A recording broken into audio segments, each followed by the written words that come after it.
భక్తులు అడిగిన ప్రశ్నలకు భగవాన్ సమాధానాలు. భక్తుడు: కలలను ఎలా నిగ్రహించడం? భగవాన్: జాగ్రత్త అవస్థలోని కలలను ఎలా నిగ్రహించగలుగుతున్నావో అలాగే నిద్రలో కూడా నిగ్రహించవచ్చు. జాగ్రత్త అవస్థలో కలిగిన అనుభవాల వాసనే స్వప్న రూపంగా అనుభవం అవుతాయి. మనసు తిరిగి వాటిని జ్ఞాపకం చేసుకుంటుంది, అంతే. అర్ధనిద్రావస్థకు భిన్నమైనది దీర్ఘనిద్రావస్థ. తాను కలలో కన్న విషయం గురించి ప్రశ్నించిన వాడు ఈ విధంగా అన్నాడు: కలలోని విషయాలు, వస్తువులు నాకు అర్థం కాలేదు. కలలో కోతిముఖం కలిగిన పెద్ద రూపం నాకు కనిపించింది అని. ఆత్మ పరిమితం కాదు, మనసే పరిమితమైన రూపాల్ని కల్పిస్తుంది. పరిమితి కలది మనసు. తనకు పరిమితి కలిగి ఇతరులకు పరిమితి ఉన్నట్లు భావిస్తుంది మనసు. ఈ పరిమితులన్నీ మనసులో ఉన్నాయి.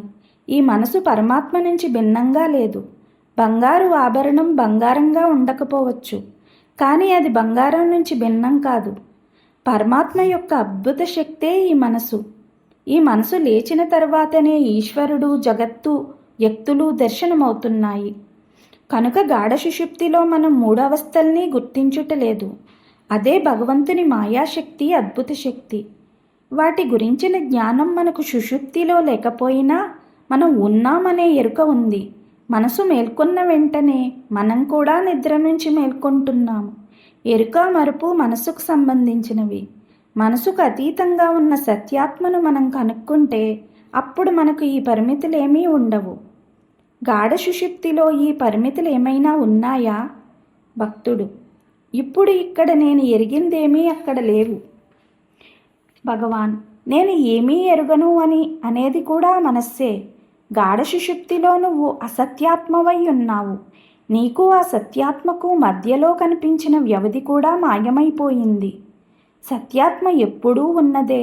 అది మూడవస్థలకు సాక్షిగా మిగిలి ఉంది. జాగ్రత్త, సుషుప్తి అవస్థలు, ఈ రెండింటికి అది ఆధారభూతం. ఈ అవస్థాత్రయాలు మనసుకు మాత్రమే. భావం, మతిమరుపు మొదలైనవి కూడా మనస్సుకే. అవి ఆత్మను అంటవు. భక్తుడు: అనేకత్వంలో ఏకత్వం అనే సిద్ధాంతం, మనిషిలోని పరాప్రకృతి, అపరాప్రకృతి స్వభావాలు, కాలంలో పరిమాణం, ఆత్మ అవతరణ మొదలైన వాటి గురించి చెప్పండి.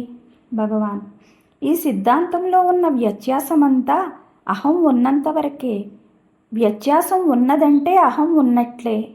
వ్యత్యాసం ఉందని ఒప్పుకుంటే ఈ ఏకత్వం కూడా ఒక సిద్ధాంతమే. అన్ని వేదాంతాలు పరిపూర్ణం. అవి ఈ అహం లేదన్నాయి. అహంకారం నుండి నిరహంకార స్థితికి చేరుట అనేది పరిణామంలో ఉండే మార్పు వల్ల కాకుండా, అపరాప్రకృతి నుండి పరాప్రకృతిలోకి మార్పు చెందకుండా సంపూర్ణ అహంకార నిరసన వల్లనే జరుగుతుంది. అది ఎట్లా ఉంటుందంటే మానవుడు నిద్ర నుంచి మేల్కొన్నట్లే ఉంటుంది. ఆ నిద్ర నుంచి జాగ్రత్త అవస్థకి మేల్కొనుట అన్నది కింద నుండి మీదికి మార్పు చెందుట కాకుండా లేనిదాన్ని ఉన్నదాంట్లో లేదని నిరసించడమే. భక్తుడు: అలా అయితే ఆత్మ విభజన అనేది ఉండి ఉండాలి. భగవాన్: వాస్తవంగా ఆత్మ విభజన అంటూ లేదు. అన్ని వస్తువులు, విషయాలు చూసేవానిలోనే ఉన్నాయి. స్వప్నం ద్రష్టలో వేరు కాకుండా ఎలా ఉందో అదేవిధంగా జాగ్రత్త అవస్థలో కనిపించే వస్తువులు, వ్యక్తులు అన్నీ అంతా ద్రష్ట కంటే భిన్నంగా లేవు. ద్రష్ట, దృశ్యం భిన్నంగా లేవు. ఆ రెండూ ఒక్కటే. అసలు ఉన్నది ఒక్కటే. ద్రష్టను దర్శించినప్పుడు చూడటానికి దృశ్యం ఏమీ కనిపించదు. అదేవిధంగా గాఢ సుషుప్తిలో కూడా ఆత్మ విభేదం ఏమీ లేదు. నిజంగా భేదం ఉన్నట్లయితే గాఢ సుషుప్తిలో కూడా అది కనిపించవలసి ఉంది. సుషుప్తి అంటే గాఢ నిద్ర. ద్రష్ట, దృశ్యం, దర్శనం ఈ మూడు అణిగినప్పుడు సత్య సాక్షాత్కారం అయినట్లు. అది కేవలం అవిభాజ్యమైన అద్వైతమైన సచ్చిదానంద స్వరూప సాక్షాత్కారమే. అది అపరిమితం, అనంత పరిపూర్ణ స్థితి. భక్తుడు: జాగ్రత్త, సుషుప్తి, స్వప్న అవస్థల యొక్క ఆధారం తురీయం అంటారు. జాగ్రత్త అంటే మెలకువ స్థితి, సుషుప్తి అంటే గాఢనిద్ర, స్వప్న అంటే కలలు కనే స్థితి, తురీయం అంటే వీటన్నిటికీ అతీతమైన ఆత్మస్థితి. జాగ్రత్త స్వప్నాల్లో విషయ జ్ఞానం ఉంది. మూడవ అవస్థ సుషుప్తిలో ఏమీ లేదు, ఖాళీ శూన్యంగా ఉంది. నేను ఆ శూన్యాన్ని ఎట్లా దాటటం? భగవాన్: ఆ మూడు అవస్థలు తురీయం మీద ఆధారపడి ఉన్నాయి. అవి తురీయ అవస్థలోకి మారే స్థితులు. తురీయమే ఆత్మ. అది లేకుండా ఒక క్షణమైనా గడవదు. అతీత స్థితి అంటే ఆ మూడు అవస్థలు లేని స్థితి, వాటిని దాటిన తరువాతి స్థితి. ఆ మూడు అవస్థల్లో అది లేదని కాదు దాని అర్థం. అది అతీతంగా ఉంది. అది ఎప్పుడూ నూతనంగా ఉంటుంది. కొత్తదైనది పాతబడుతుంది. ఇది శాశ్వతమైనది కనుక ఇది ఇప్పుడు ఇచ్చట ఉండాలి, లభించాలి. తురీయమనగా పరిపూర్ణ జ్ఞానం లేక పరిపూర్ణ ఎరుక అని అర్థం. తనను తాను తెలుసుకునే ఉంది అది. కానీ నువ్వు నేను తెలుసుకోలేదు అని అంటున్నావు, నాకు తెలియదు అని అంటున్నావు. ఎందుకు అంటున్నావంటే నిన్ను నీవు విషయీకరణ చేసుకుని ప్రపంచాన్ని నీకంటే భిన్నంగా అన్యంగా చూస్తున్నావు. అది ప్రాపంచిక జ్ఞానం, పరిమిత జ్ఞానం, పరస్పర జ్ఞానం. నీవు జాగ్రత్త అవస్థల్లో వస్తువులను చూస్తున్నావు, అంటే మెలకువ స్థితిలో. కాబట్టి నువ్వు సాక్షిగా ద్రష్టగా నిలబడుతున్నావు. సుషుప్తిలో ప్రపంచం లేదు, ద్రష్ట లేదు, రెండూ అదృశ్యమైపోయాయి. కానీ నువ్వు అదృశ్యం కాలేదు. కనుక దాని తాత్పర్యం ఏమిటంటే చూచువాని కంటే చూడబడేదానికంటే నువ్వు వేరుగా ఉన్నావు. అంటే వ్యక్తి విశ్వభావన. నీవు నాకు ఆత్మ తెలియదు అన్నప్పుడు ఆ పలికే వ్యక్తి ద్రష్ట, చూచువాడు. అలాగే ఖాళీనే శూన్యాన్నే చూస్తున్నాను అని అనేది ఎవరు? నిద్రలో అనుభవించిన వాడు అలా అనడు.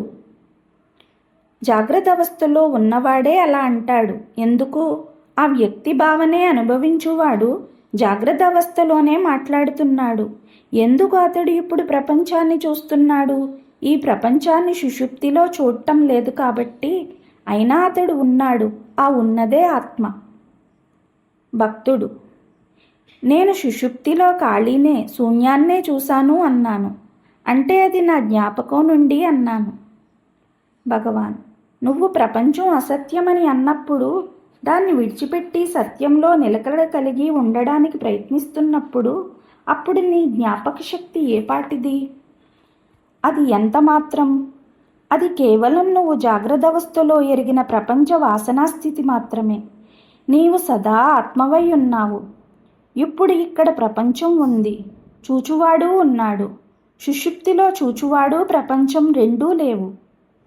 నువ్వు నిద్ర నుంచి మేల్కొన్నప్పుడు నీకు తలంపు కలిగి ద్రష్టనని, చూసింది దృశ్యమని నిర్ణయిస్తున్నావు. ఆ విషయ సంబంధం లేనట్టి గాఢ సుషుప్తిని ఎరుగుము. జాగ్రత్త స్వప్న విరామంలో నీవు ఈ వ్యత్యాసాన్ని చూసి నిన్ను నీవు వ్యక్తిగా, జీవుడిగా తాదాత్మ్యం పొందుతున్నావు. ఎరుక కలిగి ఉండు. చూచివానిగా ద్రష్టగా ఉండకు. మేల్కొని ఉండు. నిన్ను నీవు ద్రష్టనని విభేదాల్లో కూడా భావించకు. అభేదంగా ఉండు.